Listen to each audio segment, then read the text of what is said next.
Hello everyone, welcome again to fine arts study. तो जिन भी स्टूडेंट ने केवीएस का एग्ज़ाम दिया था तो उन्होंने अपने मार्क्स अब तक काउंट कर लिए होंगे किसके कितने मार्क्स आ रहे हैं। तो जिनको भी लगता है कि हमारा जो एग्ज़ाम है वो क्लियर हो जाएगा तो उनको वो अपना इंटरव्यू की तैयारी स्टार्ट कर दीजिए। केवीएस बहुत जल्द अपना जो रिज़ल्ट है वो डिक्लेयर करने वाला है। तो आप अपने डॉक्यूमेंट्स और पोर्टफोलियो वगैरह जो केवीएस में जो इंटरव्यू के टाइम हमें चाहिए तो उसकी आप तैयारी स्टार्ट कर दीजिए। तो ये केवीएस के इंटरव्यू की तैयारी करने से पहले आप कुछ बातों का ध्यान रखिए जो कि आपका जिससे कि आप जो इंटरव्यू देने जाएंगे तो आपको काफ़ी हेल्प मिलेगी। ठीक है, बहुत छोटे छोटे से पॉइंट हैं।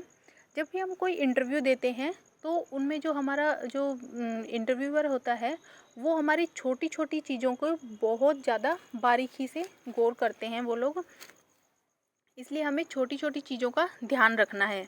तो ऐसे ही कुछ पॉइंट हैं जो मैं आपके साथ शेयर करना चाहती हूँ। ठीक है, तो सबसे पहले तो देखिए, ये तो बताने की आपको ज़रूरत नहीं है ड्रेसिंग सेंस आपका। तो ड्रेसिंग आपको बिल्कुल फॉर्मल पहनना है, आपको डिसेंट बन के जाना है। जैसे कि ज़रूरी नहीं है कि आप कोट पैंट ही लगा कर जाएँ बॉयज़। ठीक है, तो आप नॉर्मल भी आप फॉर्मल ड्रेस पहन कर जाएँ, पैंट शर्ट, तो वो भी आपका चलेगा। ठीक है, लेकिन बस फॉर्मल होना चाहिए, आपका लुक बिल्कुल डिसेंट लगना चाहिए। उसके बाद अगर गर्ल्स की हम बात करें तो गर्ल्स या तो साड़ी वेयर करें या फिर सूट वेयर करें, लेकिन उसके साथ ही आपको ईयरिंग्स वगैरह आप मतलब जितनी भी ज्वेलरी वगैरह है आप ज़्यादा कैरी ना करें। ठीक है, जितना हो सके आप सिंपल रहें, तो वो सामने वाले पर ज़्यादा अच्छा इम्पैक्ट करता है। जैसे कहते हैं ना कि first impression is last impression, तो वो वाली बात है। इसलिए जितना हो सके सिंपल रहें, बिल्कुल अच्छे से।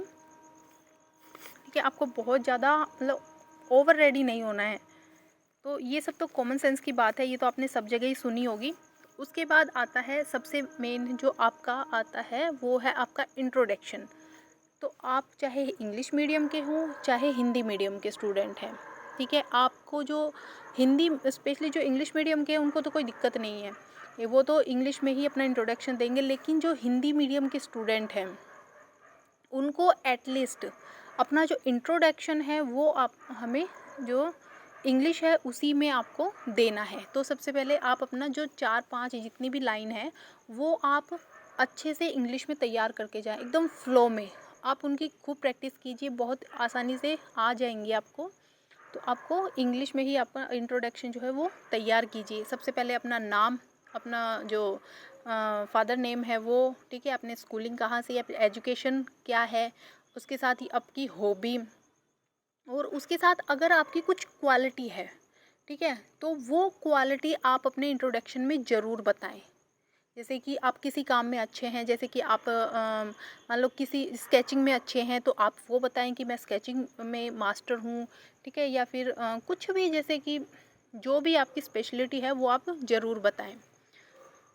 तो ये हो गया आपका इंट्रोडक्शन का। आप सबको पता है जो इंटरव्यू की पैनल होती है उसमें एक में 3-4 या 4 से 5 जो मेंबर हैं वहाँ पर आपको मिलेंगे। उनमें से एक जो मेंबर है, अगर हमारा जैसे आर्ट का जो इंटरव्यू है वो है, तो एक किसी भी सब्जेक्ट का हो तो आपका एक जो इंटरव्यूअर है वो आपका जो सब्जेक्ट एक्सपर्ट है वो आपको वहाँ पर मिलेगा। ठीक है, तो सबसे पहले तो आप जब भी जाएं तो सबसे पहले आप पूछ कर जाएं उनसे, कि जैसे आप स्कूल में पूछ के जाते हैं तो वैसे ही सबसे पहले अंदर जाने से पहले पूछें, वो आपको बैठने के लिए बोलें तभी आप वहाँ पर बैठें। उसके बाद आपका जो पोस्चर है बैठने का वो बिल्कुल अच्छा होना चाहिए। यू बिल्कुल आप टेबल पे हाथ वगैरह ना रखें। ये छोटी छोटी चीज़ें हैं लेकिन ये बहुत मायने रखती हैं। ठीक है, आप भी कहेंगे कि ये बताने की बात नहीं है, लेकिन ये चीज़ें बहुत मायने रखती हैं। तो और सबसे मेन जो है वो ये है कि आप किसी भी मीडियम के हैं, आप इंग्लिश मीडियम वालों को कोई दिक्कत नहीं है। मेनली जो वो इंटरव्यू वाले हैं वो इंग्लिश में भी बात करते हैं, तो हो सकता है कि किसी को हिंदी वाले भी मिल जाएं, किसी को इंग्लिश वाले भी मिल जाएं। तो हिंदी मीडियम वाले जो स्टूडेंट हैं वो कोशिश करें चाहे टूटी फूटी बोलें, कम बोलें, लेकिन जितनी आती हैं जितने ज़्यादा से ज़्यादा, अगर आपको पूरा सेंटेंस नहीं आ रहा है इंग्लिश में, तो आप एटलीस्ट वर्ड आप इंग्लिश में बोलने का ट्राई करें, ठीक है। गलत हो जाए कोई दिक्कत नहीं है, उस बात से ज़्यादा फ़र्क नहीं पड़ता, लेकिन आप कोशिश ज़रूर करें, ठीक है। अगर आपको बिल्कुल नहीं आता है तो फिर वो इंग्लिश में पूछ रहे हैं और आपको बिल्कुल नहीं आती है तो फिर आप हिंदी में जवाब दें। उसके बाद इंट्रोडक्शन आप अच्छे से, सबसे मेन है इंट्रोडक्शन, आप अच्छे से तैयार करके लेके जाएं।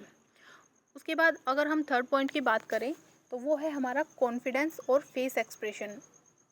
मेनली वहाँ पर आपका कॉन्फिडेंस ही चेक किया जाता है, ठीक है। आपके अंदर कितना कॉन्फिडेंस है, आप इतने बच्चों को पढ़ा पाएंगे या नहीं, इतने स्टूडेंट्स के सामने आप खड़े हो पाएंगे या नहीं। तो आपको चाहे चाहे कुछ आए या ना आए, लेकिन आपके अंदर कॉन्फिडेंस होना चाहिए, ठीक है। अगर आपको कुछ चीज़ आ रही है तो आप उसका बिल्कुल पॉइंट टू पॉइंट जवाब दें। और सबसे मेन, जब तक जो इंटरव्यू वाले हैं, टीचर्स हैं जो भी इंटरव्यू ले रहे हैं, तो जब उनकी बात पूरी हो जाए उसके बाद ही आप अपना जो जवाब है वो दें। बीच में बिल्कुल भी उनकी बातों को कट ना करें। और उसके बाद बिल्कुल कॉन्फिडेंस होके बैठें, हर बात का कॉन्फिडेंस से ही जवाब दें, चाहे आपको आए या ना आए, ठीक है। और अगर आपको किसी क्वेश्चन का जवाब नहीं आता है तो आप वहीं पर सॉरी बोलें और बस, ठीक है। तो वहाँ पर आप सॉरी बोल दीजिए। अगर आपको कोई क्वेश्चन समझ में नहीं आता है तो भी आप सॉरी या एक्सक्यूज़ मी या पार्डन प्लीज़ ये सब बोल सकते हैं, ठीक है। तो ये छोटे छोटे वर्ड हैं जिनको आप यूज़ करें। उसके बाद आप जैसे केवीएस में जा रहे हैं, ठीक है, जो एनवीएस में जाएंगे वो एनवीएस इंटरव्यू, जिन्होंने एनवीएस का दिया होगा, ठीक है, जो केवीएस के लिए जाएंगे भी, तो ये जो जिस भी ऑर्गेनाइजेशन के लिए हम जा रहे हैं उसके बारे में आपको पूरी नॉलेज होनी चाहिए। जैसे कि आप केवीएस में जा रहे हैं, ठीक है, तो केवीएस में आपको जो केवीएस के कब स्टैब्लिश हुआ, कब उसके कितनी ब्रांचेस हैं, इंडिया में कितनी है, आउट ऑफ इंडिया कितनी है, तो उसके अध्यक्ष उपाध्यक्ष ये सब कितने हैं, इस सब को आप एक बार देख लीजिए, क्योंकि आपको वो कहीं से भी पूछ सकता है। और एक बात और, कि अगर मान लो आपने इससे पहले केवीएस से पहले कहीं पर आपने जॉब की है, ठीक है, चाहे किसी गवर्नमेंट में या किसी प्राइवेट इंस्टीट्यूट में या कहीं भी आपने जब जॉब की है, तो उसके बारे में भी आप थोड़ा बहुत पढ़कर जाएं कि वो क्या है, तो उसके बारे में भी हो सकता है आपसे पूछ लिया जाए। अच्छा, ये फेस एक्सप्रेशन रह गया है, तो फेस एक्सप्रेशन में है कि आपको बिल्कुल आपका जो एक्सप्रेशन है फेस के, आपको ना तो ज़्यादा हंसना है, ठीक है, बिल्कुल एक आपको मतलब ना तो ज़्यादा फेक स्माइल देनी है, ठीक है, आपको बिल्कुल एकदम नॉर्मल सा होके वहाँ पर बैठना है। उसके बाद और जितना वो पूछे आपको उतना ही वहाँ पर जवाब देना है। उसके बाद आता है सबसे मेन है वो है आपका पोर्टफोलियो। तो आपको अभी से अपना पोर्टफोलियो तैयार करना है। पोर्टफोलियो कैसे तैयार करना है, इसके आपके पास दो चॉइस हैं आपके पास। तो देखिए, अगर आपके पास एक ही तरह का वर्क है तो आप ऑब्वियस है कि आप एक ही पोर्टफोलियो तैयार करेंगे, ठीक है। लेकिन आपके पास अलग अलग चीज़ें हैं दिखाने के लिए, जैसे कि आपके पास स्टिल लाइफ भी है, आपके पास स्केचिंग भी है, आपके पास पोर्ट्रेट है, डिजिटल वर्क है, स्कल्पचर है, तो ये सब चीज़ें हैं आपके पास और आपकी ये सब चीज़ें अच्छी हैं। तो आप क्या कीजिए, इसके दो तरीके हैं, या तो आप सभी के अलग अलग पोर्टफोलियो बनाइए, ठीक है। एक में आपने स्टिल लाइफ रख दी, एक में आपने स्केचिंग रख दी, एक में पोर्ट्रेट रख दिए, तो इस तरह से। या फिर आप क्या कीजिए कि एक ही पोर्टफोलियो में आप सारी चीज़ें एडजस्ट कीजिए, ठीक है। इसके अलावा अगर कोई छोटे कैनवास आप ले जाना चाहें वो भी आप ले जा सकते हैं। अगर मान लो कोई बड़ा कैनवास है आप ले जा नहीं सकते, लेकिन आपको लगता है कि ये तो बहुत अच्छा है, इससे मेरा जो वर्क है वो ज़्यादा अच्छे से आप मतलब दिखाना चाहते हैं उनको, तो आप उनकी फ़ोटो आप अपने उसमें जो पोर्टफोलियो है उसमें आप लगा सकते हैं। कोई आपका स्कल्पचर का वर्क है, अब वो तो बहुत हैवी होता है, वो आप ले जा नहीं सकते, तो आप उनकी फ़ोटो लगाइए, ठीक है। तो किसी भी तरह से आप अपना जो वर्क है वो लगा सकते हैं और अपने पोर्टफोलियो में जो सिलेक्टेड वर्क है वही लगाएं। ज़्यादा मतलब कंजस्टेड ना करें, बहुत ज़्यादा यूँ नहीं कि आपने सब लगा दिया, जो अच्छा है बुरा है सब नहीं। आपका जो सेलेक्टेड वर्क है, जो बेस्ट है, ठीक है, वही आप अपने पोर्टफोलियो में ऐड करें, इससे इम्प्रेशन अच्छा जाएगा।